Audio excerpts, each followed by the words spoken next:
going to make a cup of coffee now. Lu, I want to eat Sanji. Sanji. Go right away, I mean you guys wait for a cup of coffee. Locke. I want to drink and wait. Everyone. Shut up. Locke sat back tremblingly. Okay. Okay. Chapter 99. Entering the marine fort by mistake. Just as Sanji entered the kitchen, Locke got up and looked around and said, speaking of which, where are we lost? Why is it so dark around here? Usopp. Of course it's because it's dark and I can't see clearly. Click, click, click. Suddenly, the pitch-black ambient sound was lit up by the surrounding lights. More than a dozen spotlights were fixed on the melee, and sirens sounded around. Luffy stood on the spot and said with a dazed expression, where is this, there? As the light gets stronger and stronger, the surrounding environment also catches everyone's eyes one by one. This is the marine fortress of the Marine G8 branch. Locke said with emotion. It's really a good place to land. First, get the most important sign-in. Sign-in. Congratulations on the successful sign-in, the reward controlling the crane and catching the dragon has been issued. The next sign-in location, Changlian Island. Reward. Body to keep out the cold. Resisting is useless, just grab it. You are completely surrounded. As soon as Locke signed in, he heard the surrounding marine using a loudspeaker to call them to surrender, and the partners tacitly showed their skills and ran away first. If we continue to stay on the boat and face so many marines, I am afraid that blood will flow into rivers in a while, so all kinds of messy things appear. It became like this when the news of 210 reached the ears of Jonathan, the leader here. I saw a fluffy ball fall out of the sky. Hands. I have hands all over my body. A pair of wings grew out of a black shadow. It's definitely a devil. A devil. So, it's definitely a ghost ship. Advertisement. After that, Jonathan took his adjutant to the melee to check. Locke and his party had already slipped away, but there was no way to take the things on the ship. They found Sanji's hot coffee and several cups, the gold everyone brought back from Sky Island, Robin's book, Locke's wine, etc. Chopper hid in the woods around the fortress and ran around in fear, Zoro dived in the sea to hide, and Nami hid in the tall grass on Aviva. Sanji was worried about Nami and Robin on a big tree in the forest, but he was almost shot because he was seen with a fire because of his smoking. Usopp and Robin come and escape together, and in a place where they can see the Mary, Robin overhears them mistaking the ship for a ghost ship. Luffy lingered at several bridge-like entrances, without any sense of tension, only his stomach was very tense now. Locke even sneaked into Marine's warehouse directly to find drinks. The witty Locke got a piece of Marine's clothes early on, and he was still a petty official. Along the way, he met many Marine soldiers who greeted him, and when he met someone with similar clothes to him, Locke ran out of danger. At this time, in Jonathan's room, Marine Vice Admiral Jonathan is analyzing Locke and his party. Luffy the Straw Hat. Zoro the pirate hunter, Locke the dragon wing Shira who has been the most popular recently, a woman with countless hands stretched out, and a monster covered in hair, there are 7 of them anyway. Skilled chef, a ship doctor with rich knowledge, maybe even a historian, alas, it's so tricky to meet them. Locke, who was strolling leisurely, suddenly heard a loud noise. Find suspicious persons. Chase them quickly. Locke followed the noise and saw Chopper who was in a panic. Locke quickly turned around to stop the chasing Marine and shouted to them, "Idiot. I've already run to the lower floor, run after me." Ah, yes. After all the Marines left, Locke came to Chopper slowly. Chopper was too scared to look at Locke, trembling all over, threatened Locke, "Don't come here. Tell you I'm a scary monster." Upon seeing this, Locke smiled and said, "Chopper, although we all know you're a monster, isn't it a bit awkward to say so directly?" Chopper heard the familiar voice and looked up, then immediately jumped up and hugged Locke in surprise. Locke. Ah woo woo, I'm scared to death, Ajay. Advertisement. Locke reassured Chopper a little and asked, "Okay, now you can tell me why you are here alone." Chopper thought about it for a while and said, "I broke up with everyone, and I kept running and running when I was found in the woods, and then I was already here when I realized it. Speaking of which place is this, why is it there? So many Marines. And Locke, why are you wearing Marines?" Locke took Chopper out of here first, and explained as he walked, "This is the Marine Fortress, and of course they are all Marines. I can walk around here in a fair manner if I dress like this." Chopper suddenly turned pale. "Hi. Marine base. Ah, it's over. It's over." Locke hurriedly covered Chopper's mouth. "Idiot, keep your voice down, and be careful to catch you and send you to the kitchen to serve as Marine's meal when someone finds out." Chopper was so scared that he quickly covered his mouth and followed Locke all the way. Sanji also met Luffy who was skinning, and the two acted together. But Luffy didn't care about anything at all, and fell asleep while lying down, and then Zoro was even better, and Marine was in a hurry to enter the first level of security. Zoro swaggered past the busy crowd and said, "What the hell is this?" In contrast, Nami, who was also hiding everywhere on the warship, seemed much more normal. "Be careful along the way, and in the end, I also stole a suit of Marine's clothes, and became a miscellaneous soldier sweeping the floor, just dodging the passing Marine." Who knew that Zoro, who was swaggering behind these Marines, followed closely behind, and Nami was so scared that he rushed up and punched Zoro. "This guy is wearing no clothes and walking around with 3 knives, isn't this the rhythm of courting death?" Nami quickly hides with Zoro. Because Luffy heard that Marine was going to eat, he jumped out of the ventilation duct where he was hiding, and Sanji followed without being noticed. The two also accidentally found Chef Marine's clothes and changed into them. Luffy couldn't bear it and rushed into the kitchen. It happened that there were 2 chef brothers from Mary Chopper here. The people in the Marine kitchen regarded Luffy and Sanji as them, so Sanji used his amazing cooking skills to teach these Marine chefs what real cooking is. In the end, it was approved by Jessica, the beautiful chef here, and Luffy also took the opportunity to eat a full meal, but Zoro was the worst. Nami took him to a place to stay here, but because the knife fell off, Zoro started chasing all the way from the cliff, and finally jumped into the sea and was hit by a boulder. It was hard to get back the knife, and as soon as I poked my head out of the sea, I was pointed at by a large number of Marines. Congratulations to Zoro for being taken by Marines. Chapter 100. Start to act. Have you heard? One of the Straw Hat crew has been captured. Oh yeah, that means it's not a ghost ship. How should I put it? It's more terrifying than the ghost ship. It's the pirate hunter. Nanoroya Zoro, the guy with a bounty of 100 million Baileys. 100 million. It really is a guy scarier than a ghost. Locke suddenly appeared and stopped them. "I said you." The Marine soldiers all looked at Locke, and immediately responded nervously after seeing the military rank on Locke, Master Rear Admiral. Only then did Locke realize that the clothes he made were quite high-ranking, and it was time for acting. Locke coughed twice and said, "Take me to the captured pirate. Jonathan Vice Admiral wants me to interrogate him." Although these Marine soldiers were a little puzzled, they still took Locke to the cell. Locke originally asked Chopper to hide in the barrel and wait for him. As a result, Chopper came out anxiously when he heard the news that Zoro had been arrested, and hid in the medicine box by mistake and was taken to the infirmary. At this time, this fort just entered a group of soldiers who were severely injured by a big storm. A large number of wounded and sick patients needed treatment, but the only doctor here had a nosebleed. The benevolent Dr. Chopper turned into a human form, and the out-of-fit clothes on the ship began to give instructions, encouraging the beautiful doctor, and finally dealt with the emergency here together. Usopp and Robin. Usopp was too worried about the Mary, so regardless of Robin's stop, he sneaked in disguised, and was finally discovered without accident. Originally, he wanted to use the identity of the lieutenant colonel from the headquarters to get away with it, but he did not expect the lieutenant colonel really came, and the last look turned out to be Robin in disguise. In order to ensure Usopp's safety, Robin directly said that he did not know this person, and locked Usopp and Zoro together, and Luffy also delivered food to Jonathan because of Luffy. So it was exposed directly, but fortunately, just in time for a large number of Marines to eat, Sanji slipped out with Luffy while taking advantage of the confusion. I have to say that this Jonathan Vice Admiral is really a bit powerful, of course not in terms of strength, but in terms of brains. I only need to speculate on what happened in the fortress. Advertisement. Already got everyone on the Straw Hat crew except Locke, right up. The Straw Hat Boy and the powerful chef, the swordsman and the man with the long nose, the doctor and the nurse that he has never seen before, and a self-proclaimed Lieutenant Colonel Shepard, so there are 7 people, and now the ship and the 2 have been arrested. The rest of the people except Locke are all under my control. What a troublesome character, Wolf D. Locke. If Locke knew what Jonathan was thinking, he couldn't help but laugh at him, because the group of them was acting on instinct. Jonathan thought they were playing some kind of IQ game, and Luke led the soldiers all the way to the dungeon. Unsurprisingly, a large number of Marines were ambushed here, and Locke was surrounded by soldiers as soon as he appeared. But who is Locke? Those who have watched TV dramas are joking with you. In the meantime, Locke said with a serious expression without panic, "What are you doing?" Jonathan's adjutant stepped forward and said, "Do you want to continue pretending, suspicious person?" Locke still said flatly, "What are you talking about? This is your attitude towards the officer. I am Marine G2 Branch Rear Admiral Kodalu. What else do you want to know, Major Drake?" Seeing Locke's appearance, Drake didn't know what to say for a while. Locke continued to intensify and said, "If this is how the G8 branch treats guests, I need to have a good chat with Jonathan Zhang." Drake couldn't hold back, quickly ordered his men to withdraw and began to apologize to Locke. "I'm very sorry Kodalu Rear Admiral, because the base broke into the Straw Hat Crew pirates, so Jonathan Vice Admiral ordered to catch all suspicious personnel." Locke waved his hand casually and walked forward and said, "Forget it, I don't blame you, but the G8 branch, which has always been known as a solid wall, would be broken into by pirates. This is something I didn't expect." There was no trace of flaws in Locke's gestures. Anyone who saw it would think that this must be a Marine official. Usopp in the cell looked shocked, Zoro secretly smiled without saying a word, and Drake began to explain to Locke what happened before. Locke listened perfunctorily, and then began to give them false information. "Speaking of which, I remember passing through the F1 passage when I came, and there were 2 naked guys at the interface. 0. Seeking flowers." As soon as Drake heard the news, he immediately led a large number of people to the place Locke said, and Locke stayed here with the soldiers who had led the way before. Seeing that these guys didn't intend to leave, Locke said helplessly, "What are you waiting for? Follow Major Drake to arrest people."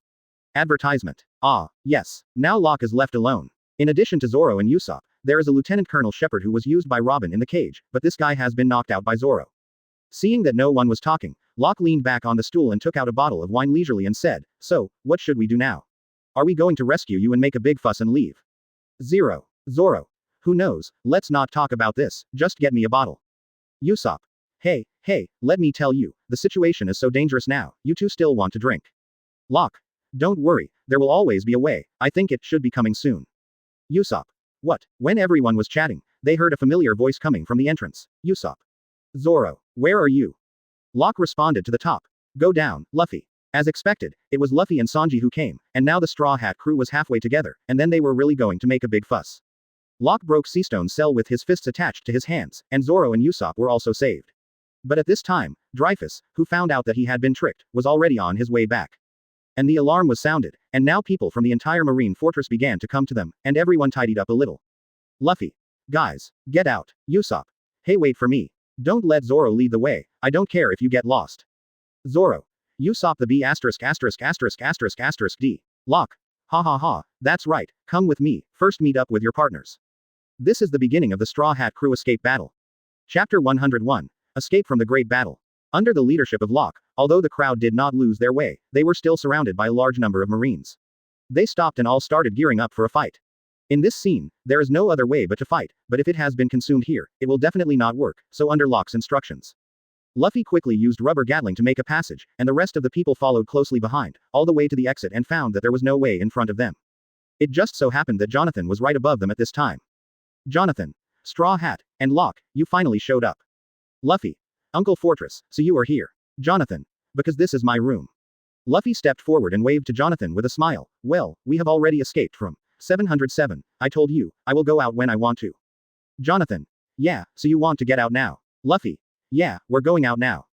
Jonathan. Can you escape? From here, not from me. Luffy. How could we be caught by you, we are pirates. As soon as Luffy finished speaking, the opponent's shelling had already been launched. Locke had sensed it long ago, pulled Luffy and began to escape, and the shelling fell to the position just now after the group left. With the activeness of Locke and his group, the Marine Fortress also began to become lively. Chopper and Nami, who were still hiding in the operating room, played a good show and successfully escaped the pursuit. In order to repay them, the bloodsick doctor wanted to lead them the way. Now everyone has the same goal, go to the dock to snatch the melee back. Usopp poked his head out cautiously and said, there seems to be no one in this area. Luffy poked his head out and said seriously, no, don't be careless, the fortress uncle is very difficult to deal with. Sanji pressed Luffy's head, you are the one who can't be careless. Advertisement. Locke looked at the route and said, just go through there to get to Dock 88, where Going Merry stops. Sanji looked at the soldiers on the bridge, but, there seems to be a lot of trouble over there. Luffy looked at the place above the bridge and said, how about that place? Usopp. Hey, it seems feasible. Zoro. But it's weird, there's no one there. It's like saying, come here, to us. Sanji. Obviously, a trap. When everyone was discussing, Luffy couldn't wait and said with a smile, it's the same over there, they all decided to go out anyway. Zoro also smiled and said, yeah, thinking about troublesome things will only make things more troublesome. Sanji. It doesn't matter what kind of trap he is. Locke. Then what are you waiting for? Let's go. The four of them moved together, and Usopp was still looking at everyone in panic. Hey, Luffy, wait for Sanji. Zoro. Even Locke. I don't want to go. When Sanji came to the bridge, he looked and found that there was really no one there. Luffy was about to rush over and Locke stopped him and started to sense, not for a while. Under the bridge hidden in the box and above the bridge, all the guys in the corners Locke called out their names one by one and said with a smile, there are quite a lot of people. Just after Locke's voice fell, a large number of people began to appear on the bridge, surrounded by Marine directly, and several people began to fight. But they didn't take any serious shots, after all, they were just some larger Marines. Zoro didn't even use a knife, and just used his fists to beat people like Locke. Locke was standing in the middle of the Marine, and he was about to play tricks on controlling the crane and catching the dragon with one hand, without any fancy tricks, so no one got into him at all. However, because of Luffy's activeness, the harmonious situation was suddenly broken. The huge bridge was destroyed by Luffy's kick, and the group of people and Marine fell down together. In the end, Luffy and Locke were rescued by Sanji and Zoro. Usopp was lucky enough to be blown directly to the shore by the waves. Everyone complained to Luffy and continued to set off. Advertisement. Now that they have successfully passed the bridge, the next target is dock number 88. A group of people ran all the way, and when they were approaching the door, Locke sensed the number of people inside and couldn't help but complain. As expected of a marine fortress, the most indispensable thing is people. As soon as everyone entered, they saw countless Marines pointing their guns at them early on, and started fighting if they disagreed. First of all, ordinary guns are definitely useless. Immediately afterwards, a strange smoke bomb was released, which would make people unable to open their eyes. Usopp has no eyepieces, so he is not afraid, and he gave Sanji one. Zoro's knowledge are initially formed, and he can fight without looking with his eyes closed, and his wide-range AoE moves are three-sword style and tornado. But the most outrageous thing is Luffy, since you can't see it, you can beat it. After a rubber Gatling, there is another rubber whip. This time, apart from Marine, Sanji and Zoro were also swept away, and then these two bastards started arguing for some reason. Luffy was directly caught by a net while watching the excitement. Locke took a look and knew, this thing is a prison bomb specially used to deal with demon fruit power. A net attached to the sea stone. If Locke is caught in the net, it may be the same, he can't break free at all, and the situation seems to be deadlocked. But there are still people who didn't appear on the stage. Nami and Cobot pushed Chopper to come, and directly hit Usopp who was blocking the front, and he was paralyzed. Chopper thought it was Marine who was furious. At this time, the blood-sick female Dr. Cobot, who was naturally dumbfounded before, suddenly became witty. An eardrum-shattering dolphin screeches, and Nami acts as a hostage so they can't shoot at will. Marine. The hostages are in their hands in 2.6, we can't go around the hostages and shoot. Drake. Damn, that's why pirates are very despicable. At this time, Chopper also began to wash his body, looking like a monster. He said to Usopp, that's right. I am the notorious violent man of the Straw Hat Pirates. If you don't do what I say, the lives of the two hostages will definitely be lost. Quote. Cobot and Nami also cooperated and screamed behind Chopper, but I have to say that Chopper's acting skills are really good, and the hostage play is really good. Seeing that Marine didn't back down, Chopper's acting skills exploded, and finally Drake chose to protect the hostages, and the Marines surrounding them all started to retreat. A route was directly given to everyone in the middle, and it was impossible for these guys to let them leave so easily. Chapter 102. Returning again. Sure enough, the Marines took the opportunity to take Cobot away, and when they were about to take Nami away, Nami was taken aback. The Marine was knocked to the ground with a heavy punch, and the scene suddenly became chaotic. Locke was just about to make a move when suddenly. Crunch. The Mei Li, who was listening to it, slipped down and went directly into the sea. Without saying a word, Luffy brought all his partners to the ship with his arms. In the end, the remaining Locke and Zoro were entangled by Luffy and bumped into the plank of the Mei Li, knocked into it, and managed to escape halfway. Luffy on the boat will inevitably be beaten severely, it is inevitable. Who told this guy to use this method every time? Their mortal bodies are not the same as Luffy. In case he couldn't bear to hang up that day, seeing Locke and his party leave, Drake was angry and hated and ordered to shoot, but because there were still hostages, it was just a bluff to scare. Afterwards, the Mei Li swaggered through the strait full of cannons. A Marine soldier asked suspiciously. Why can't we shoot at them? Because they still have a hostage in their hands. It is said that a nurse has not been rescued. I see. But, she seems to be directing these pirates. What? Now only Robin has not come back, and Nami is still complaining that the situation is bad. There is neither a map nor a chart, and there has been no chance to investigate. Just at this time, Robin also came back, swinging his many arms in the air and returning to the Mei Li, and brought back a map of the fortress. Nami was excited for a while. At this time, Marine was not idle. After confirming that there were no hostages on board, the shelling began, although it was still a stroke. However, the waves still made the boat shake very badly, so Nami quickly looked at the map and started to make plans. That is the sea gate, the exit of the fortress. Usopp went to the bow to prepare the cannon. Chopper, don't misunderstand my command. Since there is only one exit, we can only break through by force. A lot more, and the port is not in the right place, so there must be something wrong. Advertisement. Jonathan also received the news that the Straw Hat crew had arrived at Haman, and it was time for the general. The Melee found out helplessly that all the shells had been confiscated by the Marine, and now that there was no shell on board, the three main forces said that they could only fight out. Luffy suddenly smiled and said that he came up with a good idea. He used Marine's shells and hit the sea gate with a rubber balloon. But when everyone was happy, Nami suddenly thought of something. The shells and explosives are gone. Could it be? Nami rushed to the cabin door and opened the door like crazy. All the gold they brought back from Sky Island was gone, so the escape plan was temporarily terminated. This is gold. No matter what you say about things related to wealth, you will find her very convincing, so Nami's unreasonable and strong words.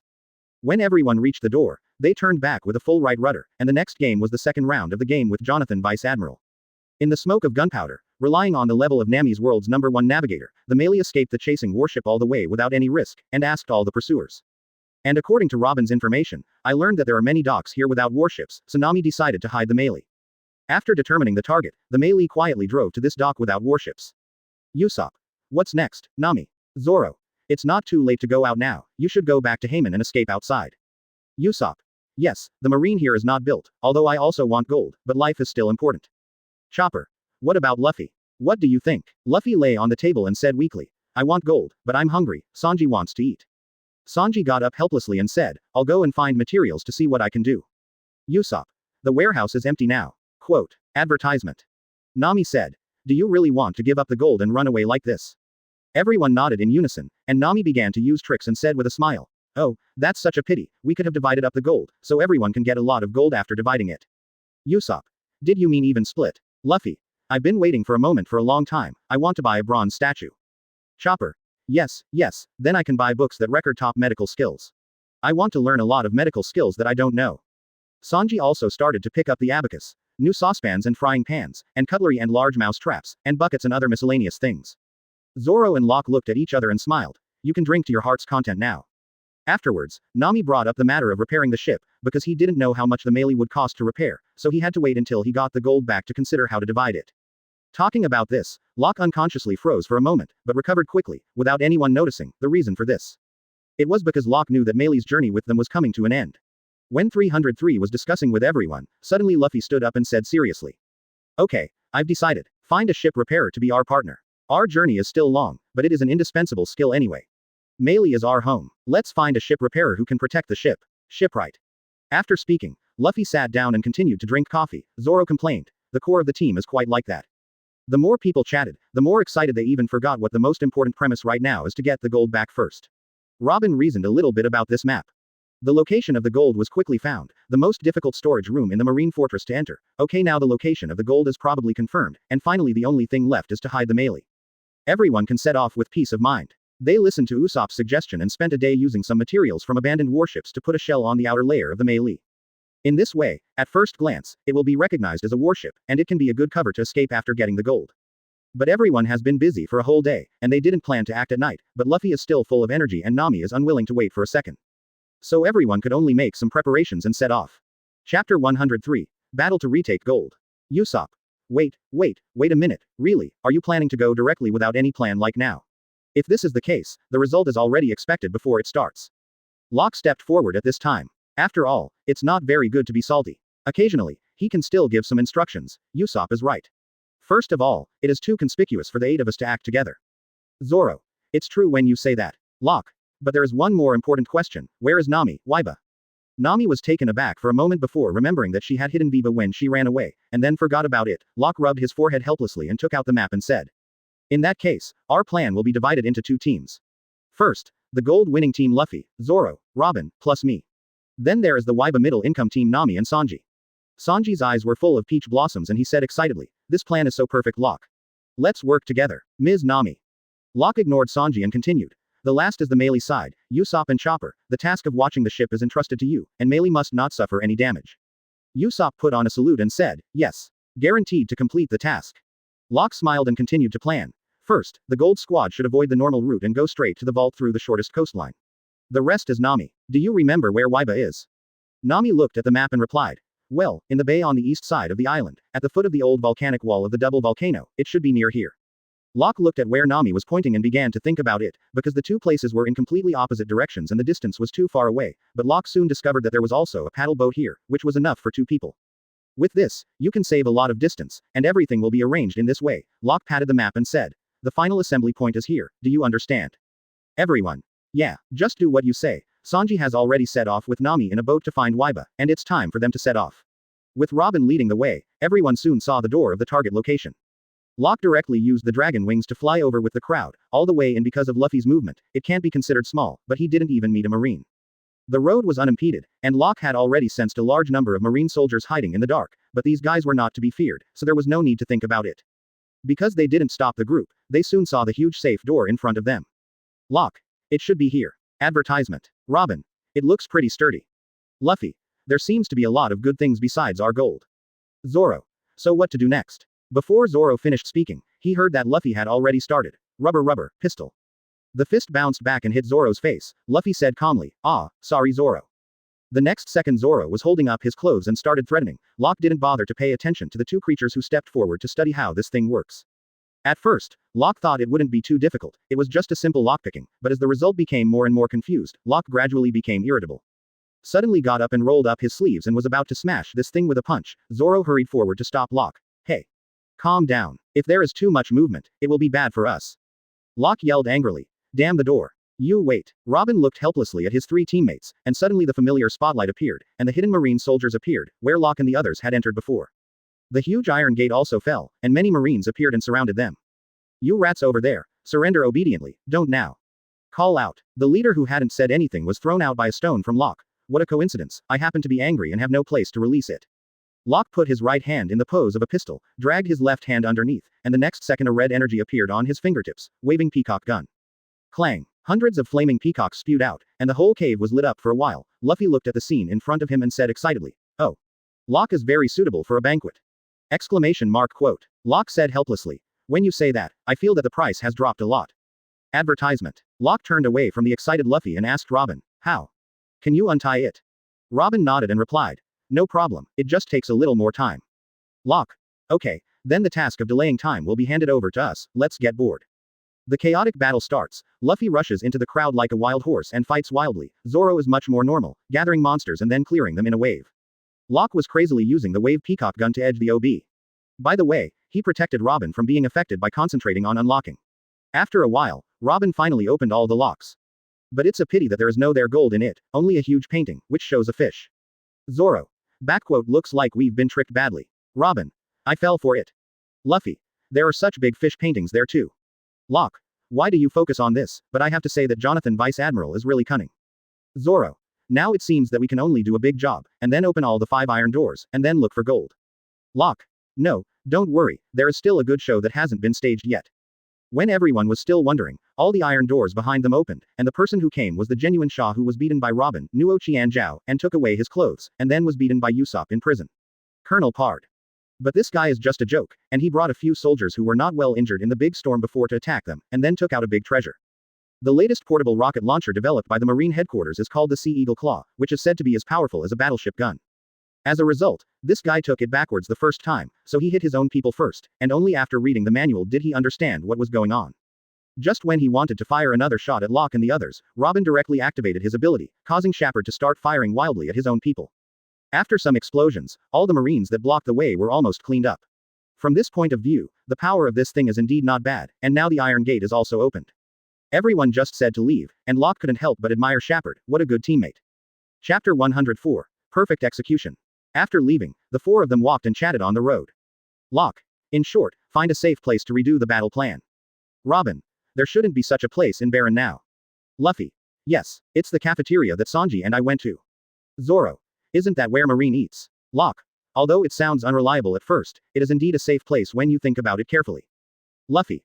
Okay, let's go eat. Everyone. Not to do this, idiot. On the other side, Nami and Sanji's Waiba recovery team has returned smoothly, because Marine didn't know about Waiba, so Waiba was recovered smoothly. But when they came back, They didn't see Luffy and the others, so Nami decided to check it out, but this time Sanji was the ship watcher, and Chopper went with Nami.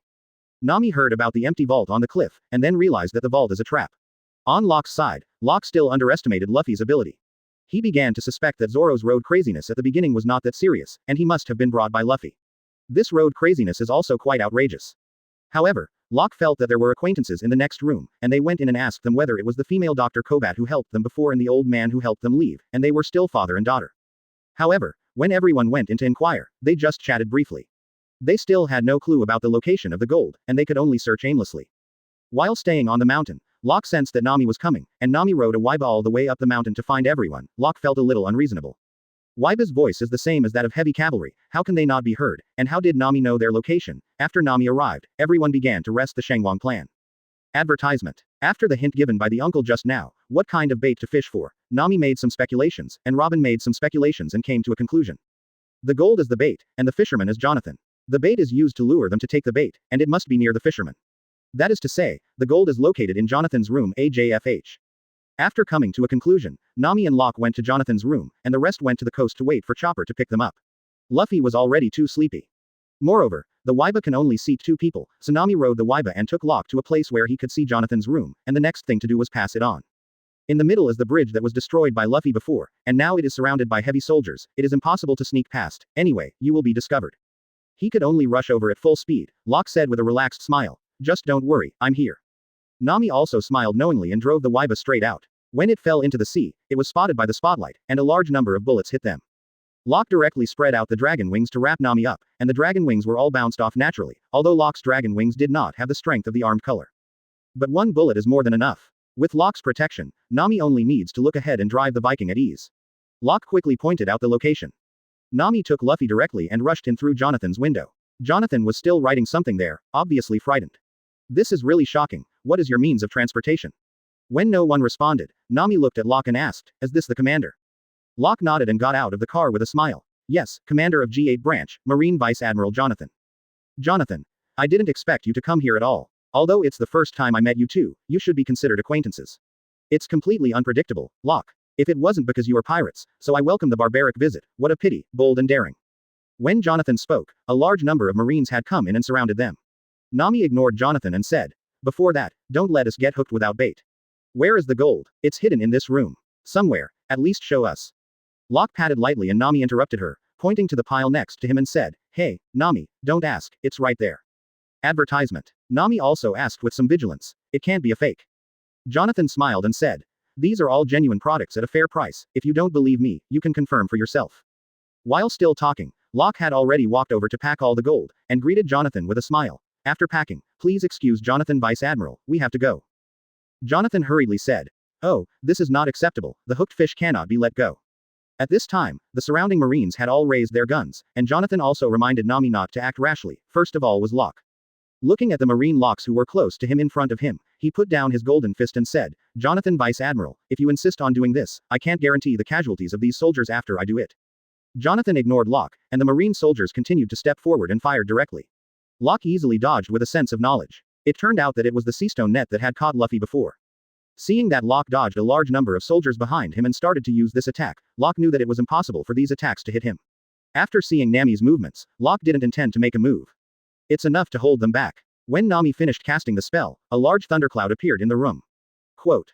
Electric bubble lightning weather. Zilla. The thundercloud instantly dropped a lot of lightning and knocked down all the Marines. After the incident, Nami immediately rode away on the Waiba, and Locke took advantage of the opportunity to jump behind.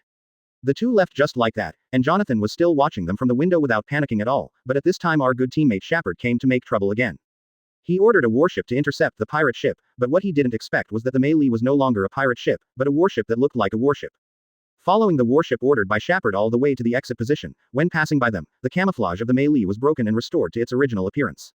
Look at this warship stupidly. Now they can't catch up even if they want to. They can only watch the Straw Hat crew leave. It seems that there is nothing that can stop them from leaving. Chapter 105. Successful escape. Now it is close to the exit, and the gold has been snatched back. Even the warships that were chasing them have put away their sails, and it seems that they have given up, but the most difficult hurdle has not yet arrived.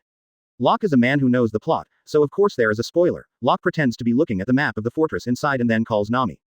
After some reasoning, the clever Nami soon understood why they dared not catch up again. There will be a big low tide here at a certain time. At that time, this fortress will become a fortress with no exit at all, and there will be a large number of hidden reefs at the exit position, and the ship will not be able to get out at all. So if you continue to move forward, you will start to run aground soon, and the melee will probably crash, and Nami will find a place on the seabed without hidden reefs. The melee also stopped. Sure enough, the sea level began to drop rapidly shortly after melee stopped, and there was no drop of water left in a short while. Usopp. Ah, the boat is completely stranded. Sanji. Hey, isn't that so? Zoro. It's impossible to advance or escape, the enemy has even calculated this kind of thing. Sanji. It's a one-wave ups and downs. Zoro. What should I do? Are you going to throw the boat and escape? Sanji. How can the same method be used twice? Chopper. Then the gold will be taken again. Luffy. Help, I'm so hungry, I'm starving to death, help. Robin. The tide has receded so low that you don't have to worry about the boat sinking until the next high tide. Nami. But the boat can't even move. Luffy. I said, cook and eat. Nami. Why are you still talking so leisurely? Locke jumped out of the boat and opened his arms and said, it's coming again, the feeling of being in the spotlight. As soon as Locke finished speaking, it was the opening scene again, all the spotlights were locked on them, and Jonathan's voice came from the air. Straw Hat Crew, you guys have been able to fight Marine Fortress G8 so far. It is indeed very powerful. Although you are an enemy, your courage is very admirable. Listen up, Straw Hat Pirates, don't take chances and there is a 1 in 10,000 chance to escape, all your expectations are under my control, surrender. All members of the Straw Hat Crew gathered on the ship and began to discuss the plan. Usopp took out the shock shell and said, I still have a trick, the shock shell. I stored a lot of shock force when I rushed out of the fortress last time. Maybe I can use this to blow the ship away, to the air. Chopper. Oh, Nami. Yeah, if you use this to push the boat into the water. Sanji. However, it's impossible to escape as soon as you want to open it. If something happens to the bottom of the ship, it will be silent immediately. Locke. And Marine will definitely not be looking at us, it has to be done without the help of a thing. Robin. It should work if you fly away with an octopus balloon. Zoro. Well, that's a good idea. Advertisement. Nami. Octopus can be re-inflated with wind shells and fire shells. Chopper. Okay, good way. Locke. So, do we have octopus balloons? Everyone was silent. Usopp. Yeah, no octopus. Chopper. Yes, quote. Nami. Octopus. Sanji. Smelly octopus. Robin. What about the octopus? Zoro. Octopus. Luffy. I have. Usopp. He said he had. Chopper. As there. Nami. Yes. Sanji. There is a hair. Locke. Is there any? Robin. Yes. Zoro. So there is. Luffy. Yeah, I have. Everyone. Hey, after watching it, Luffy got up and took out the octopus from Sky Island that he sent them back from his pants. Nami went up to ask. Why are you carrying such a thing? Luffy. Because it wasn't the savior who dropped us out of the sky. Zoro. That's right, Sanji. But don't you feel sick? Locke. Ghost knows what happened to the octopus. Robin. Ha ha ha, then let Mr. Octopus serve us again. Usopp. It's okay, but I can't find Yanbei, which should be there. Before finishing speaking, Luffy pressed Weebei to Usopp's face. Well, I thought it was interesting, so I played with him in the kitchen. Advertisement. Usopp snatched Weebei and said, Idiot. Don't just play around like that. Well, the last question is left now, who will cause this shock? Zero. Seeking flowers. Just after Usopp finished speaking, he looked at his partners with sinister eyes, and Usopp turned his head again and again in fright. What do you mean by those eyes? Luffy. Who's that shock shell? Zoro. Isn't it Usopp's? Zoro. Yes, Mr. Long Nose. Sanji. It's only natural that the person who comes up with the idea goes to the battle himself. Nami. Handsome, Usopp. Chopper. I really admire you. Locke. Don't look at me, my injury is still not healed. Zoro. Don't be afraid, we will help you. Luffy. That's it. Usopp. No, after discussing and playing with Locke, Jonathan's side was not idle either. As expected, this guy also guessed that there was still one last way to leave, which was the sky. Zero. The sheller has been prepared in advance. I have to say that this guy is really smart. Everyone on the melee has already made preparations and will start soon. The 4 people under the boat, Luffy, Zoro, Sanji, and Locke, were holding Usopp's hand tightly, and they were ready. It would be useless to let Usopp struggle. Luffy. 3. Zoro. 2. Sanji. 1. Locke. Shock. Boom. After the impact, all 4 of them were knocked onto the deck behind them. Locke was almost crushed at the end. Although the melee flew up, it was not enough. The speed of the landing was too fast. Robin propped up the octopus immediately. Nami and Luffy stuffed the octopus with puff shells, and the octopus began to expand rapidly. But the melee has fallen. Zoro and Sanji can only grab Usopp and try again. Although Usopp refuses, there is no chance for him to refuse at this time. Shock. The second impact and the octopus balloon inflated to the maximum successfully made the Mary fly. Unfortunately, Locke was crushed by the 3 again, and the whole person was flattened. After successfully flying, it was also within Jonathan's plan. Originally, They were shot down within range, but our good team, Lieutenant Colonel Shepard, came to assist again. Carrying his portable bazooka, he shot into the soul, and successfully hit the cannon that was about to shoot at the melee, and all the dangers were lifted next time. Chapter 106. Skip the Long Chain Island. Chopper. It feels so good to fly in the sky. Locke. Really, just tell me next time you want to fly. Luffy. Where will you fly to? Zoro. Who knows, you can ask the octopus. Robin. It's nice to take a leisurely trip to the sky once in a while. Nami. But, it must not fall into the marine base again. Sanji. As long as I'm with Ms. Nami and Ms. Robin, wherever I go is heaven. Zoro. Idiot. Sanji. Huh, what did you say? Zoro. I say you're an idiot. Sanji. What did you say? Zoro. Idiot, idiot. Luffy. Sanji, I'm hungry. In this way, the journey to the marine fortress finally came to an end. Although there were no fierce battles in March 20th, it was still a relatively good memory. At least Locke can feel that this Jonathan Vice Admiral is definitely not a good guy, Akainu's best friend, even if this guy has not shown his strength. Locke can still feel the danger from him, but fortunately, this guy has a very good personality. This time, Straw Hat Crew airborne the fortress, and his goal has been achieved. That is to unite all the people in the fortress, which can be regarded as a very good educational value, but the place to go next will not be so leisurely. Locke knew that he was about to meet the guy he met last time, and he had to fully recover from his injuries during this period, otherwise it would be difficult to guarantee the safety of his partners. Advertisement. On the way, no, it should be said that the Sky, Usopp and Chopper fixed the broken bottom of the repair boat with hook locks, Luffy fell asleep crawling on the bow. Sanji served Nami and Robin double the drinks, Zoro was sleeping on the side of the boat, Locke locked himself in the cabin for 24 hours to recover from his injuries. On the way, the octopus fell and everyone bid farewell to the octopus, and was chased by the huge waves that the sea monkeys disliked. Locke never came out of the cabin until he reached Long Chain Island. He didn't eat a bite of the food, but the most terrible thing was that he didn't even drink the wine, which made Zoro wonder if Locke died in it. After arriving at Long Chain Island, my partner called him outside, but Locke responded, "Sorry, I have to fully recover from my injuries. Before that, I still won't leave. I can sense your situation. If it is dangerous, I will rush over immediately." Luffy asked suspiciously, "What happened to that guy Locke?" Zoro. Who knows, actually said that he would rush over immediately if he encountered danger. Is he looking down on us? That B******************. D. Sanji. No matter what kind of danger I encounter, I will protect Miss Nami and Miss Robin. Usopp. Hey Sanji, you can also take some time to protect me. Chopper. If only my medical skills were better, I could treat Locke. Nami. It's okay Chopper, that guy may have been healed a long time ago, just like Usopp who was afraid to go to the island. Why? Chopper believed it was true. Really? Usopp said helplessly. Will Locke dare not go to the island? Maybe only Chopper would believe it. Robin. Then let's explore first, it just so happens that he can also watch the ship here. The partners left after discussing it. Before leaving, Sanji left food for Locke and put it at the door, and Zoro also put some wine. The partners still cared about him. But those who didn't know this way thought that Locke was imprisoned, and felt that everyone went to the island and Locke temporarily stopped recovering. Get up and sign in on the island. Sign in. Congratulations on the successful sign in. The reward body to keep out the cold has been issued. The next sign in location. Uninhabited island. Condition after defeating Aokiji, reward. Dragon Might. Advertisement. Seeing the rewards and the next check in location, Locke has already started to get nervous, although they will be defeated by Aokiji according to the original plot. But in the end Aokiji will let them go, as compensation for their crusade against Locke Dar in the Alabasta incident. But it's really hard to say now, after all, everything has changed slightly with the addition of Locke, not to mention that he had a fight with Aokiji before. This time it will definitely be a fierce battle anyway, so Locke must be prepared to go all out, and the newly obtained rewards will directly integrate with the Tenacious Body. Tenacious Body against the cold. Greatly improve the resistance to cold, the fatal damage to the body will freeze itself, the injury will not have any effect on the body before the ice melts, and the fatal injury will occur instantly after melting. Deal with it if it is not in time, it may die. Looking at the introduction of the move, Locke nodded in satisfaction. It can be said that it is very good, although the warning at the end is a bit scary. But in fact, Locke doesn't need to care about this at all. As long as there is still time to release an emergency treatment, this fatal injury is not a problem at all.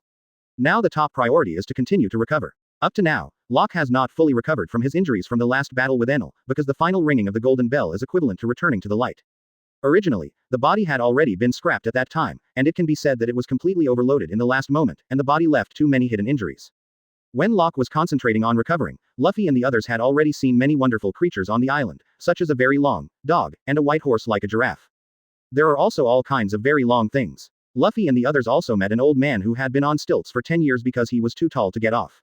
This is Changlian Island. According to the old man, this island is just like what people see, it is an endless prairie, that is to say. Because everyone is living too comfortably on this island, so all of them have become longer. There is no other explanation, but it hits the nail on the head. At the same time, another character also appeared, known as Silver Fox, Foxy, the captain of Foxy West Blue Thieves. This guy likes to use the cruel game Davy B 2.0 act fight to annex the pirate captain of the pirate group. It can also be called the David War. In order to get better partners, pirates and pirates will compete for each other's partners in this way. To put it bluntly, it is a battle of grabbing people. After the game is won, the winner can choose a crew member from the loser's side. The bets in this game are partners and honor. There is also an unwritten rule that the crew is not qualified to choose to accept or refuse, as long as the captains of both parties agree to accept the challenge. Luffy didn't have to think about it, he just accepted the other party's casual provocation, and the robbery battle began, but Locke didn't intend to participate. He wasn't interested in this at all, and he couldn't do it directly. Anyway, he didn't need to worry about the final result. He just needs to recover with peace of mind now. Chapter 107. Amnesia. In the middle of the night, Locke cautiously went to the refrigerator to find a drink, and suddenly saw Robin, who was still reading with a lamp on, which shocked him. Thinking that Sanji was staring at him again, Locke naturally took out a bottle of wine from the refrigerator and came to Robin. Are you still asleep? Robin shook his head and replied, I'm not sleepy, I plan to just watch it all night. Locke. Hey, yeah, I just don't feel sleepy, so get me a book too. A Robin's handbook appeared on the table and handed it to Locke. Locke drank half a bottle of wine just after reading a page, and Robin suddenly said, although I can't control you like Mr. Chef, if you drink too much, Mr. Ship Doctor will take care of you again tomorrow. Locke's plan failed and he began to read books seriously. After the partners came back from Long Chain Island, Luffy and Usopp kept pestering Locke about their things on the island. Locke's management didn't participate and knew everything clearly, so he didn't care to listen at all, but the two bastards talked bluntly for a day. In the end, they all told themselves that they fell asleep, and Locke finally recovered from his injuries. He wanted to drink some wine secretly at night, but Robin didn't bump into him. But Locke is not illiterate. Many books in this world are very interesting, they are some unheard stories. Locke soon began to sit across from Robin and read seriously. It wasn't until the next morning, when the sun came in, that Locke realized that he had just watched it all night, and so did Robin. But what happened next was difficult. In the morning, Locke went to the refrigerator to get another bottle of wine to wake himself up. Nami just woke up when Robin put the book. After waking up, Nami looked around suspiciously, and then asked Robin differently, who are you? Robin was taken aback. As soon as Locke came to the deck, he saw Chopper rushing up from the cabin in a panic, and when he saw Locke, he also hid in fear. Locke looked at Chopper suspiciously and asked, hey Chopper. What's wrong with you? Advertisement. Chopper was even more surprised and said, how do you know my name? Who are you, and who are those people below? Chopper's words made Locke suddenly realize, patted his head and said to himself, ah, damn it, I forgot such an important thing. Luckily I didn't sleep last night, otherwise I don't know what will happen if I lose my memory. It's over, those guys should wake up too. After speaking, Locke hurried to the cabin where they were sleeping. At this time, the three people sleeping in it had already woken up, and Luffy's memory was just going out to sea. Before I met Locke, I thought I was rescued by these people. Usopp was scared to death. Sanji asked Usopp, where the hell is this, with a gloomy face. Because everyone has amnesia, Usopp starts making up stories to deceive Luffy and Sanji, but only Luffy will believe it, and Sanji tells the truth. In the end, Locke saw such a scene and found it troublesome, so he directly tied up all of them forcibly, and Locke also saw the people who were in the material. What it would have been like if this group of guys had been on the same boat from the beginning. Nami perfectly demonstrated what it would be like to steal myself. He stole his own gold and planned to escape back to Kokoyasi village to buy it back. He was caught by Locke when he came out riding a Waiba, and the Waiba was confiscated. Let Robin control them, and Sanji Zoro's resistance is the most fierce among them. Of course, Locke will not be used to it, and beat them hard. In addition, Usopp and Chopper were too scared to speak after seeing this scene. Luffy also excitedly said to Locke, oh ho ho. You are so strong, be my partner. Locke spared his head and looked at the crowd. This is a memory of more than 200 episodes. How can I say it better? Forget it. Robin, just give them a brief introduction to the recent situation.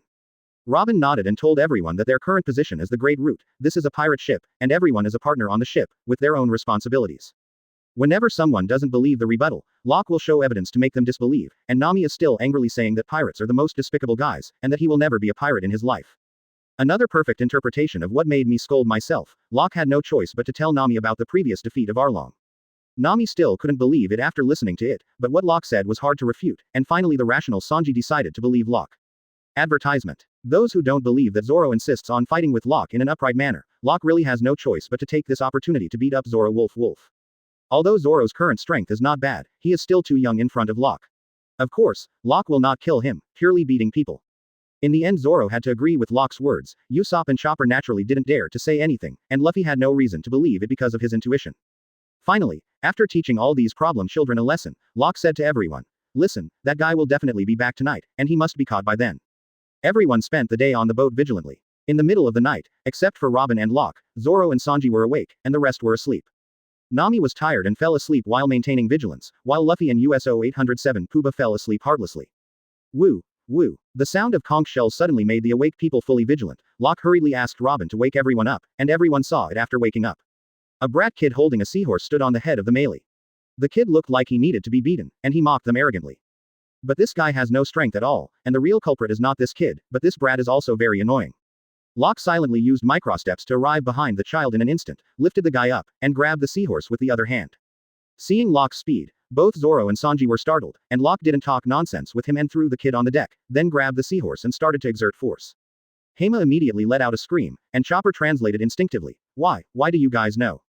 The partners all looked at Chopper suspiciously, and Robin explained, "Mr. Ship Doctor can understand the words of animals." Locke's anger value is more than a little bit at this time. If he fell asleep that night, the consequences are really unimaginable. The more he thinks about it, the more angry he becomes. Locke directly pressed the seahorse onto the boat, raised his left hand to face the guy's head and began to accumulate strength, and his left arm began to transform into a giant's left arm. Chapter 108. Meeting Foxy again. At this time, Hema was too frightened to scream, and began to spit out all kinds of memories frantically, and all the memories of his partners recovered after a while. Of course Locke knows that's not all. The memory of everyone on this island has been wiped out, and it's this guy who did it. As a result, this guy still wants to get away with it, thinking that it will be fine to hand over Luffy's memory, Locke said with the smallest smile. It seems that you are still dishonest, so in your next life, you will have a better memory. Yuluo Locke directly threw the seahorse into the air, but before Locke could make a move, the seahorse released a large amount of purple smoke, taking away everyone's memory again. This guy thought he could become a Millennium Dragon by absorbing everyone's memories, and Locke had expected this guy to have this hand. Let your head remember one thing in advance for the whole air defense, and that is to kill this hippocampus, so even if you get hit. Locke still spread his dragon wings and flew towards the seahorse in the air. The Devil's Octet. Boom. This punch directly pierced this guy, and the hippocampus was like a deflated balloon in an instant, and countless memories began to flow in all directions. Simply put, this little farce is over, and this brat controlled by the seahorse has also witnessed everything just now. This time he will not be the same as the original plot. Run back to the village and tell everyone Luffy that they are the ones who took away the memories, and now they are the real heroes to save the village. The supplies that should be taken have also been obtained, such as food, drinks, medicines, props, the history of the island, and sea charts. Everyone has returned with a full reward. After a little trimming, the group continued to set off. As soon as they got back to the boat, Zoro and Sanji rushed to Locke to take revenge.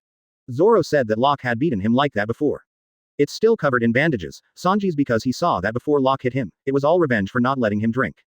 Now that the memory came back, they must be collecting debts. Locke hurriedly ran away. Luffy also joined in when he saw this, and the crowd became a mess again before they knew it. Night Sea. Advertisement. Luffy sat on a wooden barrel and swayed happily with the waves. What a big wave. Catch up. Catch up. Ha ha ha ha. Robin and Nami watched from behind. Robin. He's very happy. Nami. Really, the one who told him that the boat would capsize is still laughing like this. Usopp and Zoro are steadying the mast. Zoro. I think the mast will break before the ship capsizes. Chopper asked in fear. Really? Then what will happen to us? Sanji comforted from behind. Don't worry, it's just a mast, the boat won't capsize. Locke stretched out from the cabin and said, yeah, not to mention Nami is here, don't worry. Nami proudly gave a thumbs up, but compared to them, a certain boat was not so lucky, and here they met the guys from Luffy and the others who raced on Long Chain Island. The three of Silver Fox Foxy and his two promoted men were squeezed into a small boat, and they couldn't possibly hold on to such a huge wave. Fortunately, they were rescued by Luffy at the critical moment. The three rescued people faced the 8 Straw Hat crew, Foxy said with his head down. Oh, what a shame, first I lost 500 men, and this time I lost the ship. It seems that my Silver Fox, Foxy, has finally come to an end. It's better to just sink into the bottom of the sea. Locke looked at them and asked, hey Luffy, this guy. Luffy. Ah, this is the guy we raced on Long Island. Locke stepped forward to see the terrifying aura unconsciously emanating from Foxy, and the three screamed in fright as if they had seen a ghost, and one of them fell silent after being punched by Zoro. These three guys can only stay on the melee for the time being, but what makes people disgusted is that these three guys are obviously dependent on others, but they always put on an ugly posture. All kinds of faults were found, so Locke hammered them a lot on the way, and finally this day they met the sexy Foxy, which was their previous ship. Advertisement. Now the three of them can finally leave, but after the three guys go back, it seems that the situation is not as optimistic as they imagined. The captain of the Frog Pirates who lost to Foxy before Luffy and the others took advantage of Foxy's absence to occupy the ship and became the new Frog Pirates. However, Foxy's former subordinates are still very loyal, and they are unwilling to take off the mask representing the Foxy West Blue Bandit group on their faces. So the captain of the Toothed Frog Pirates decided to defeat Foxy. This captain is a scum who knows nothing, but he can do tricks. It stands to reason that Foxy is a fruit-capable person, and it should be easy to deal with this guy, but his only method, the dull light, has been cracked. The mirror or the blade can reflect his light, so Foxy was defeated afterwards, and finally Luffy and others couldn't stand it anymore. Luffy wore the afro head that was used in the final battle with Foxy. Fighting with the previous captain, Sanji, Zoro and they all shot. Usopp was also forced to fight, and Nami was safe to ultimate with Locke. Chopper and Robin played chess on the melee, but they didn't come over, but they could still see the lively scene, and a human firework would fly out from time to time. After the battle was over soon, the speechless incident reappeared. Foxy was ungrateful, pretended to shake hands, and finally hit the dull light, and then shut it all down. But he seems to have forgotten one person. Locke has been sitting by the side watching the show. When Foxy was excited, Locke suddenly said, "So, what are you going to do?" Fox turned around in surprise and found that there was another person who, apart from anything else, used a blunt light towards Locke. This level of attack seemed really blunt in Locke's eyes. Locke disappeared in an instant and came behind Fox. Dakian Zhao grabbed his wrists with one hand and lifted them up. The younger brothers around him immediately stepped forward to help, and greeted Locke with knives, guns and sticks. Locke calmly opened the 8 trigrams hyphenation point golden bell cover, and the golden bell cover appeared to resist all attacks. Locke yawned and said, "I didn't say that. Why do you little characters like to add so much drama to yourself every time? It's a waste of time, it's over." Yuluo Locke threw Fox onto the mast, broke the mast directly, and then aimed his fists up and down at the center of the ship. Transparent King Spear. Boom. After the terrifying impact, the sexy Foxy broke from the middle and turned into a broken shipwreck. Although Luffy and the others escaped, they all fell into the sea. Locke pretended not to know anything and quickly slipped back to the boat to join Chopper and Robin in the chess game, but when everyone came back, Locke was still beaten by Nami. Locke. Sure enough, there is no escape. Gong. Chapter 109. Uninhabited Island Aokiji. Nami. It looks like an uninhabited island. Luffy immediately shouted excitedly, "Get ready to break down." Landing. As soon as Locke heard Nami's words, he immediately went to the bow of the boat to look, and he saw a small island that was not too big, and then arrived safely. Sanji. Then let's go find the ingredients. Everyone. Good. Nami. Listen well, absolutely no mice and frogs. Zoro. What a willful woman, it's not the same when it enters the stomach. Dwang. No surprises. Zoro was beaten by Nami. After that, everyone went to find food smoothly. They found a lot of meat and vegetables and brought them back. Seeing so much food, Sanji decided to eat directly at the seaside, caught a barbecue stall and everyone started eating. Cheers. Luffy. This is delicious. Sanji. Hey Luffy, don't be so gluttonous. Usopp. You ate a lot of messy snacks just now, but you can still eat it now. Luffy. I'm far from full. Sanji. This is so much food, he will eat it all in the blink of an eye.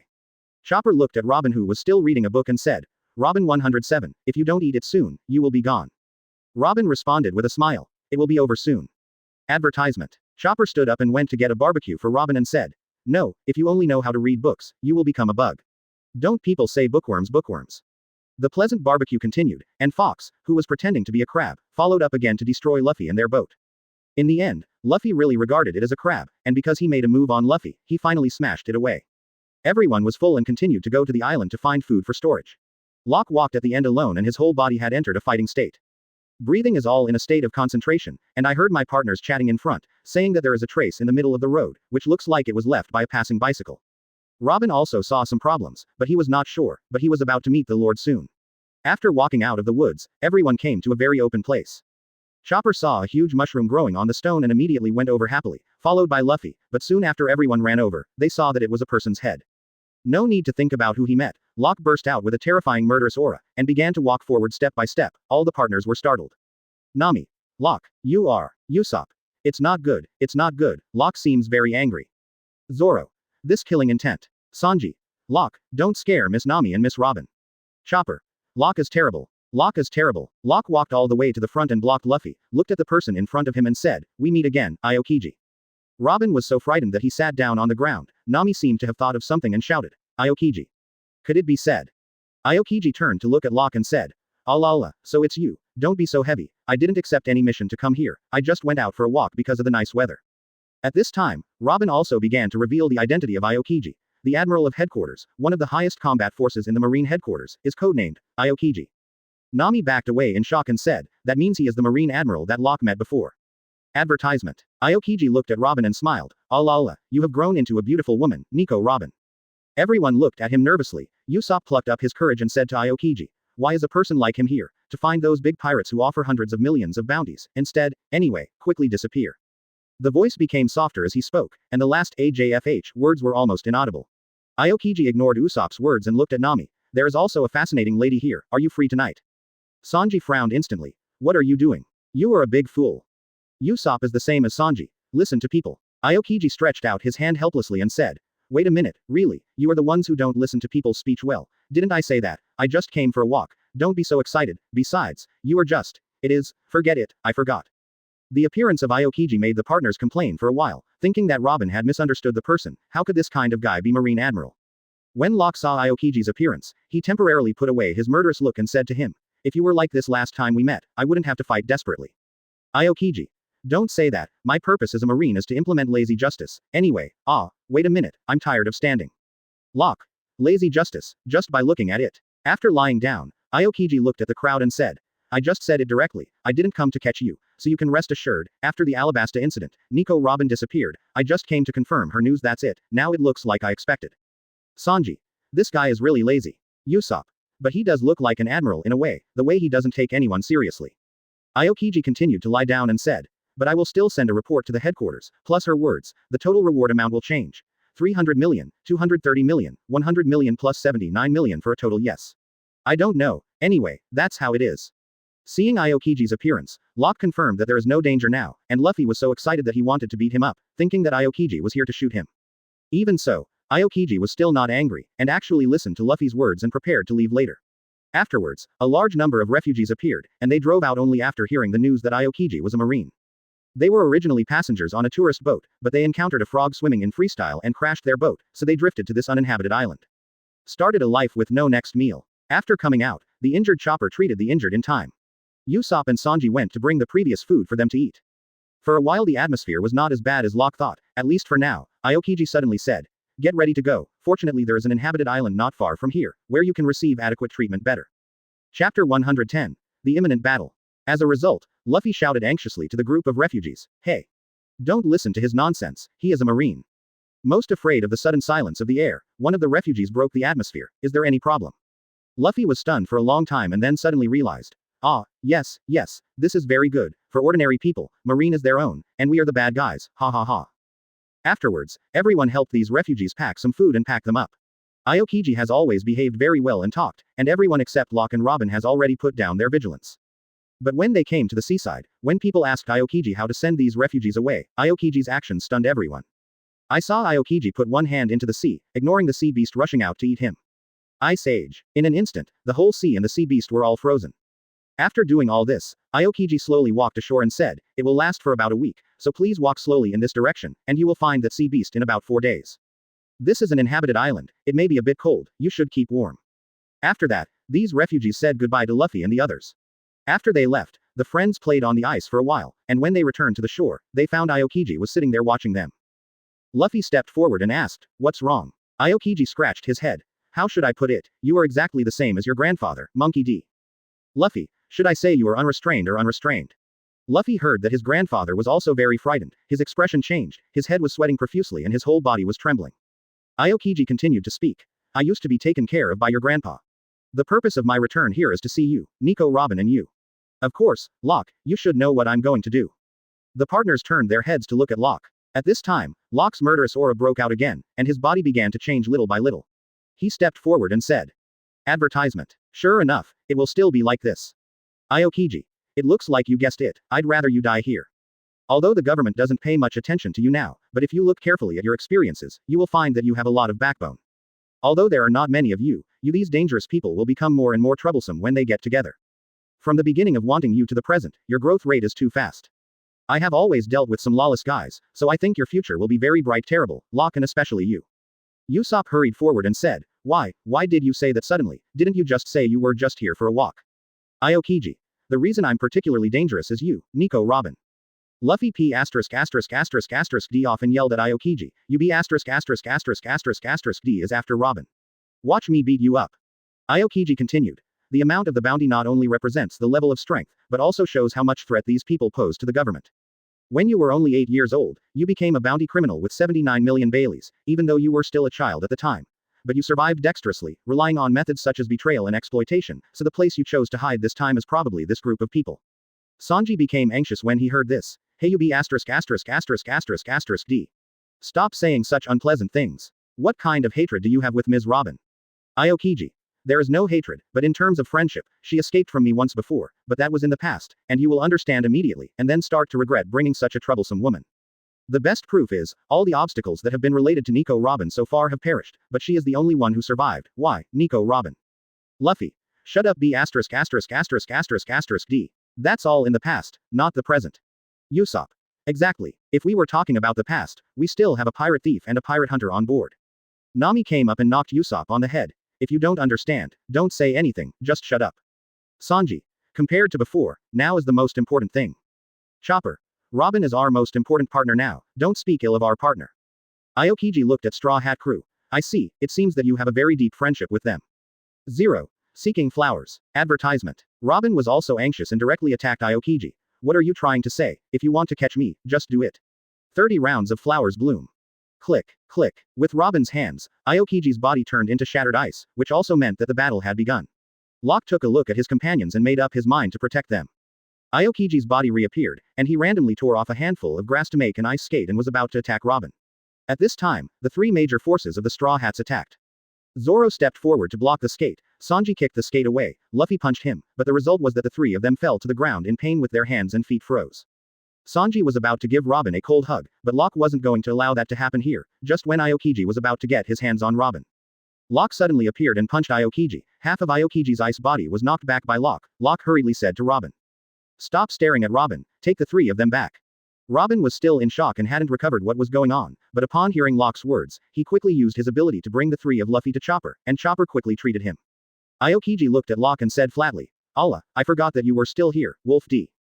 Locke, with a mysterious life experience, a move that has never been seen before, the rarest devil fruit, and the strength of rapid progress, you really are he is the most dangerous guy in the future. Locke had no expression on his face and directly activated the fruit ability to transform into the first stage of Shira form and said, thanks for the compliment, since this is the case, how about we fight one-on-one? Aokiji. Don't you think you already have the strength to compete with me? Locke shook his head. No, but, I must protect my friends, even if they fight to the death. When the two confronted each other, Locke signaled Nami to take everyone to leave quickly, and Nami understood that he would quickly run to the direction of the Merry with everyone. Aokiji didn't try to stop him either, just stood opposite Locke and looked at him without saying a word, while Locke was engrossed and didn't dare to relax in the slightest. Chapter 111. Battle Aokiji. On the Merry, Chopper melted the ice on the three of Luffy with water. The partners were very worried about Locke's situation, but they couldn't intervene. This was the first time Luffy felt guilty. Luffy. Damn it, if only I could be stronger. Zoro. It's useless to blame yourself for this situation, you can only look at Locke. Sanji.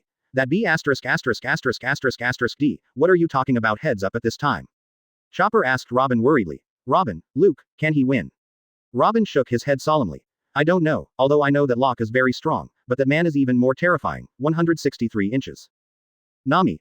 Okay, stop worrying uselessly, Chopper, go and prepare a cure for Aokiji's freezing. If you can't help him, then prepare to support him. Boom. The shock wave from the terrifying collision shattered the surrounding frozen sea, and the battle between Locke and Aokiji broke out. After another confrontation, Locke's shoulder was frozen back, but only for a while, all the ice crystals on Locke's shoulder melted. Aokiji saw this scene and said, it looks like your monster body has become stronger again. Locke responded with a smile. This is a special promotion for you, this time I won't lose so ugly again. Advertisement. Aokiji. Then try it, frozen time capsule. With a super fast long distance attack, Locke easily dodged it, and then took the opportunity to rush towards Aokiji, and Aokiji also rushed towards Locke. The demon octet in the form of Locke Shira burst out with all their strength, but only ice cubes were broken, and the broken ice all over the sky instantly returned to Aokiji's appearance. Get up close and personal with Locke, Ice Age. The terrifying cold began to erode Locke's body crazily, and Locke's eyes shone strangely, and he said with one hand in the mudra, Chaotic Gold Watchman. In the next moment, a strange feeling rushed into Aokiji's heart, forcing him to distance himself from the attack on Locke, and Locke was also relieved when the danger was lifted. Aokiji stood opposite and looked at his hand and said, it's so strange, the feeling just now, what kind of new method is it?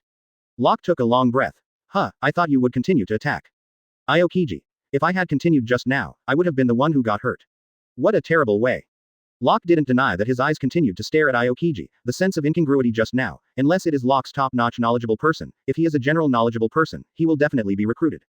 Unexpectedly, Aokiji's knowledge are similar to Locke's. He deserves to be the strongest combat power of Marine, and the second round of fighting fluctuates even more. With the blessing of the Shira form, Locke's full power increase has already been automatically activated. The 1.5 times increase is already much faster than Aokiji in terms of speed, and his strength is also slightly stronger than him.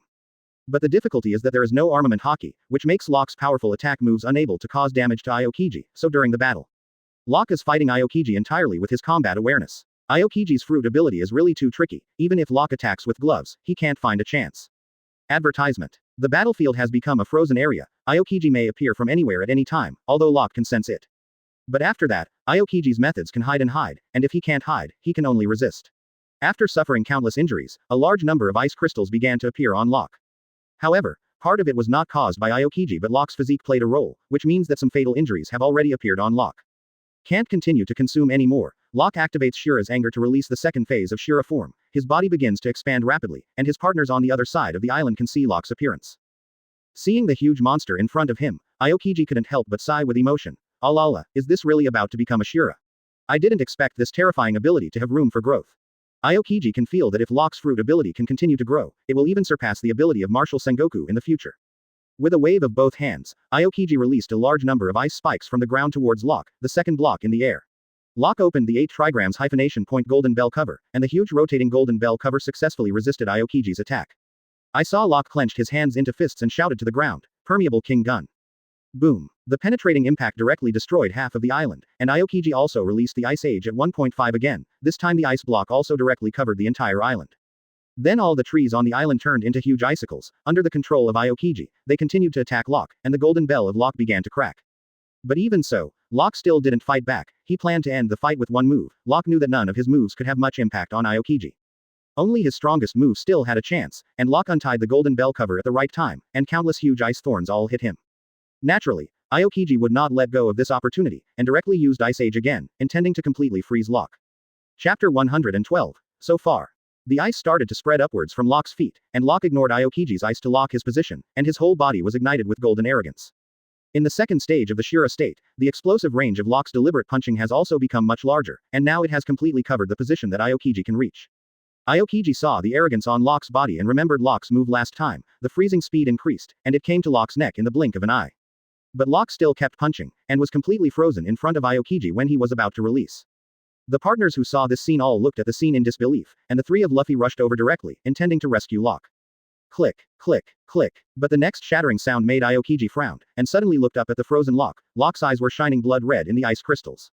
The blood energy accumulated from the previous injury merged into Locke's body at this time, and the Ice 09 crystal on Locke's body instantly shattered. The blood-red Shira turned into pure gold, but the golden dragon with his right fist turned into a blood-colored dragon.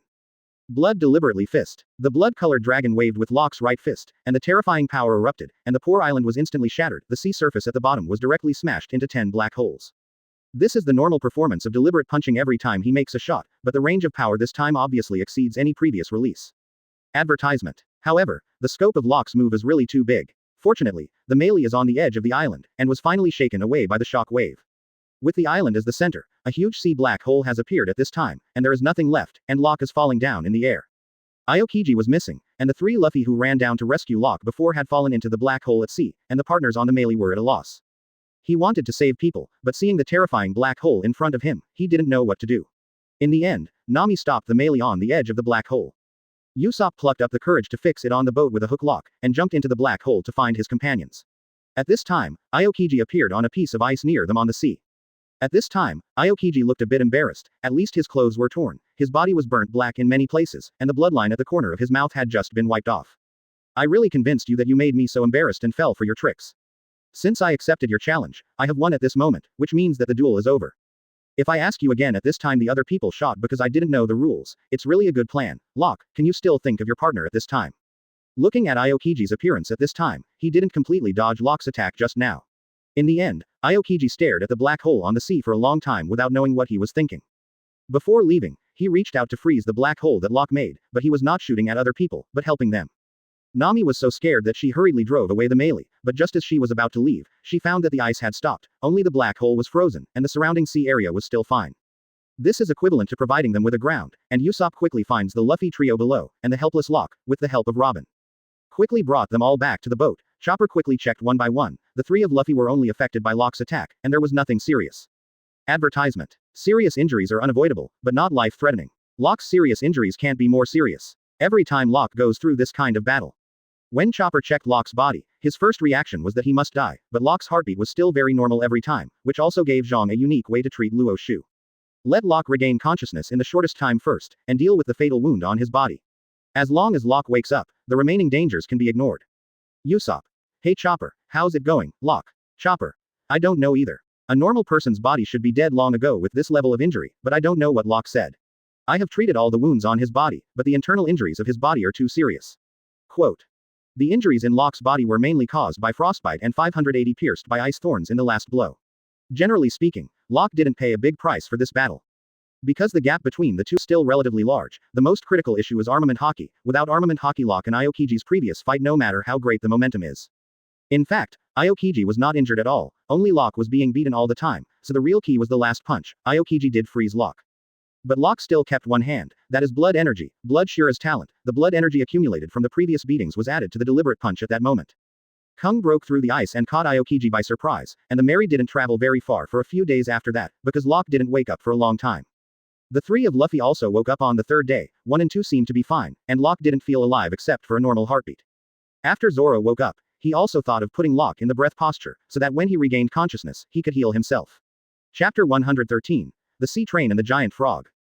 Because Locke's body needed rest, Going Merry stayed anchored near the uninhabited island for the next 5 days, until the morning of the 6th day when Locke's body finally began to emit green light spots. The partners knew that this was how Locke began to recover, and everyone finally breathed a sigh of relief and could continue sailing to the next stop. Sign in. Congratulations on the successful sign in. The reward Longway has been issued. The next sign in location, Water Capital. Reward. Water Dragon Song. On the way, everyone has already returned to their usual state. Everyone is alive and well, and they don't take the previous situation seriously. The only one who feels uncomfortable is Robin. Robin always feels guilty towards Locke, but every time she wants to tell Locke about it, Locke will pretend not to hear and change the subject. But that night Robin still found Locke, who was recovering, and Robin came to sit next to Locke. Locke. Robin, still up so late? It feels like you haven't had a good rest since last time. Robin. Don't you blame me. It's all because of me that Aokiji attacked you, and you were injured so badly. Maybe Aokiji is right. Locke. Here it is again. Robin is not what I said about you. He is such an old man. Why do you still believe these words? How do your partners see you? I believe you don't know. Robin. Aokiji is really right. All the organizations and forces I have joined so far. Locke. That's because they don't have the ability to protect you, not even their own partners. Shouldn't they die? Robin. Locke. Robin, Nami had the same bad problem as you at the time. That is, he didn't trust his partners. Don't think how terrifying the enemies you face are. No matter who they are, even the whole world, we will stand by you as partners, together. Locke didn't know if his words would have any impact on Robin, but even if it had an impact, Locke believed that Robin would still choose to leave. It's because she doesn't want her partners to be involved, just like Nami back then, except that Luoyi's enemies are bigger.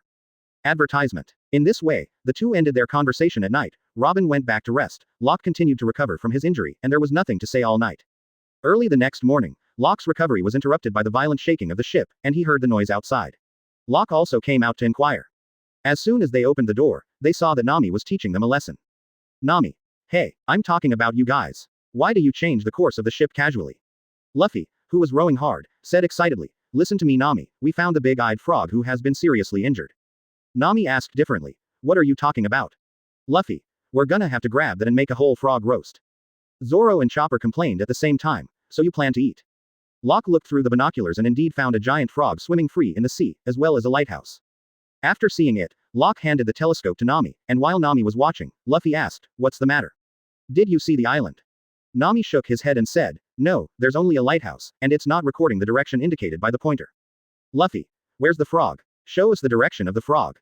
Nami. Don't. Robin. The frog is heading in the direction of the lighthouse. Nami. Huh, Sanji. Frogs are washed with white wine to remove their mucus, then coated with flour and fried until golden. Advertisement. Nami. I said Sanji. Robin. Since the captain said to go, then we have to go. Nami. Robin. Luffy. Backquote good. Full speed ahead. Everyone. Oh, Nami. Ah, where did your unity come from? The chased frog jumped up, and Luffy hurriedly shouted, jump up. Don't let it run away. Go ahead and stop it. Locke immediately spread the dragon wings and said, leave it to me. Locke took off to catch the frog in front, but just after flying out, he heard the Mary behind him seem to hit something and stopped. Locke could only turn around and fly back to ask in the air, is everyone okay? Ah, this is. Locke suddenly noticed something, and everyone on the boat thought it had hit the rocks. Locke forgot what it was for a while, but it felt very familiar. Suddenly there was a sound of knocking the bell, the promise, and Locke's face changed and he shouted, turn the boat 180 quickly. Hurry up. When everyone was stunned, Locke had already started to push the melee number.